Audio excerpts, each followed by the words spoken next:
வணக்கம். Welcome to lady சாப். இன்னைக்கு நம்ம பார்க்க போற ரெசிபி இறால் வெண்டைக்காய் குழம்பு. இந்த இறால வந்து நம்ம எந்த காய்கறி, அதாவது உருளைக்கிழங்கு, சுரக்காய், வெண்டைக்காய், குடமிளகாய் இந்த மாதிரி எந்த காய்கறி சேர்த்து செஞ்சாலுமே அதோட டேஸ்ட் ரொம்பவே நல்லா இருக்கும். அது மாதிரி இன்னைக்கு நம்ம பார்க்க போற ரெசிபி வந்து வெண்டைக்காய் சேர்த்து செய்யற ஒரு குழம்பு. இது எப்படி செய்யுதுன்னு சொல்லி பார்க்கலாம் வாங்க. இந்த இறால் வெண்டைக்காய் குழம்பு செய்யறதுக்கு தேவையான பொருட்கள் பார்த்துடலாம்.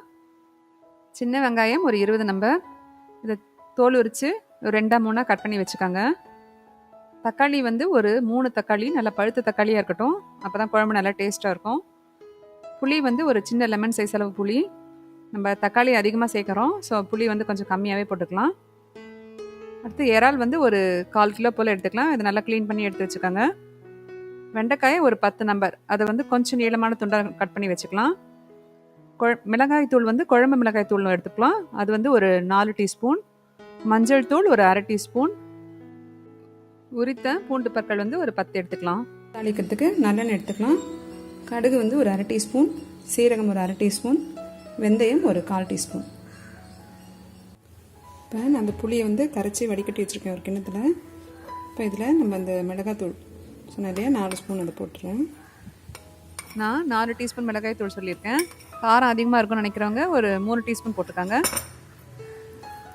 மஞ்சள் தூள் ஒரு 1/2 டீஸ்பூன் போட்டுக்கலாம். கல்லுப்பு தேவையான அளவு. இந்த குழம்பு மிளகாய் தூளை புளித்தண்ணியில் நல்லா கரைச்சி விட்டுக்காங்க. இதுலேயே தக்காளியும் கூட சேர்த்து கரைச்சி நீங்கள் குழம்பு தளிக்கலாம். கிராமத்துலலாம் அப்படி தான் பண்ணுவாங்க. புளி தண்ணியிலேயே தக்காளி, மிளகாய் தூள் எல்லாமே சேர்த்து கரைச்சிட்டு ஒரு வெங்காயம் மட்டும் போட்டு தாளிச்சிட்டு டக்குன்னு இந்த கரைச்ச புளி கரைசலை ஊற்றி குழம்பு சீக்கிரமாகவே ரெடி பண்ணிவிடுவாங்க. அதுவும் டேஸ்ட்டாக தான் இருக்கும். குழம்பு தாளிக்கிறதுக்கு ஒரு மண் சட்டி வச்சுருக்கேன். இதில் தேவையான அளவு நல்லெண்ணெய் ஊற்றிக்கோங்க. முதல்ல இந்த சின்ன வெங்காயத்தை சேர்த்து வதக்கலாம். வெங்காயம் கொஞ்சம் வதங்கிடுச்சு. அடுத்து இந்த பூண்டு சேர்த்துடலாம்.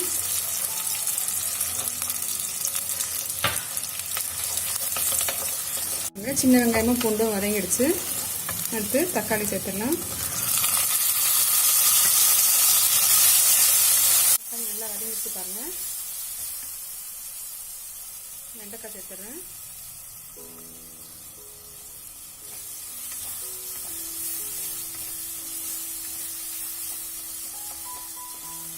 ஸ்டவ் நல்லா சிம்மில் வச்சுருங்க, அடிப்பிடிக்க ஆரம்பிச்சிடும். அடுத்து இந்த இறால் சுத்தம் பண்ணி வச்சுருக்கேன். இந்த இறாலும் சேர்த்துடலாம்.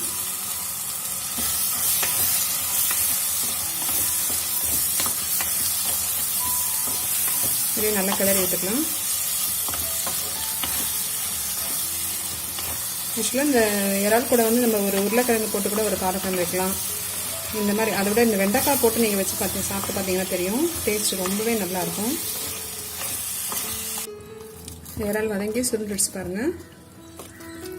நம்ம இப்போ வந்து கரைச்சி வச்சுருக்க இந்த குழம்பு ஊற்றிடலாம்.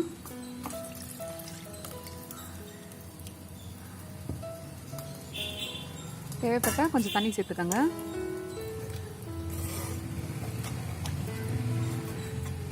இப்போ இதை ஒரு தட்டு போட்டு மூடி ஒரு 5 மினிட்ஸ் சிம்மில் வச்சு கொதிக்க வச்சிடலாம். குழம்பு பாருங்கள், ஒரு 5 மினிட்ஸ்க்கு மேலே நல்லா கொதிச்சிருக்கு. மேலே எண்ணெய் சுண்டி வந்துருக்கு பாருங்கள். இப்போ நான் ஒரு சின்ன துண்டு வெல்லம் போடுறேன். இது வந்து இந்த குழம்புக்கு இன்னும் நல்லா ஒரு கூடுதலான டேஸ்ட் கொடுக்கும். நம்ம கரைச்சி ஊற்றின புளி தண்ணீரோட பச்சை வாசனை எல்லாம் போயிடுச்சு. குழம்பு நல்லா ரெடி ஆகிடுச்சுங்க. இப்போ நம்ம இதை தாளித்து ஊற்றிக்கலாம். குழம்பு தாளிக்க 1/2 ஸ்பூன் கடுகு சேர்க்குறேன்.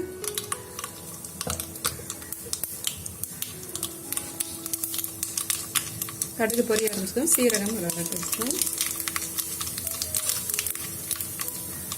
வெந்தயம் ஒரு 1/4 ஸ்பூன் போட்டுக்கலாம்.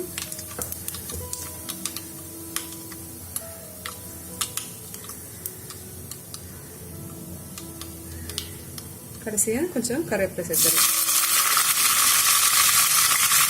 குழம்பு நம்ம முதல்லையே தாளிக்கிறத விட இந்த மாதிரி கடைசியாக கொஞ்சம் தாளித்து நீங்கள் ஊற்றுனீங்கன்னா அது மேலே வந்து எண்ணெய் மிதக்கிறது பார்க்குறதுக்கும் நல்லாயிருக்கும், டேஸ்ட்டும் ரொம்பவே நல்லாயிருக்கும். ரொம்ப ரொம்ப டேஸ்டியான ஒரு இறால் வெண்டைக்காய் குழம்பு ரெடி ஆகிடுச்சு. நீங்கள் சண்டேஸில் வந்து ஒரு 1 கிலோ போல் இறா வாங்கினீங்கன்னா கொஞ்சமாக எடுத்து வச்சுக்கோங்க. அதை அத வந்து ஒரு 2 டேஸ் கழிச்சு இது மாரி ஒரு வெண்டைக்காய் போட்டு ஒரு காரக்குழம்பு மாரி பண்ணி சாப்பிடலாம். ரொம்பவே சூப்பரா இருக்கும்.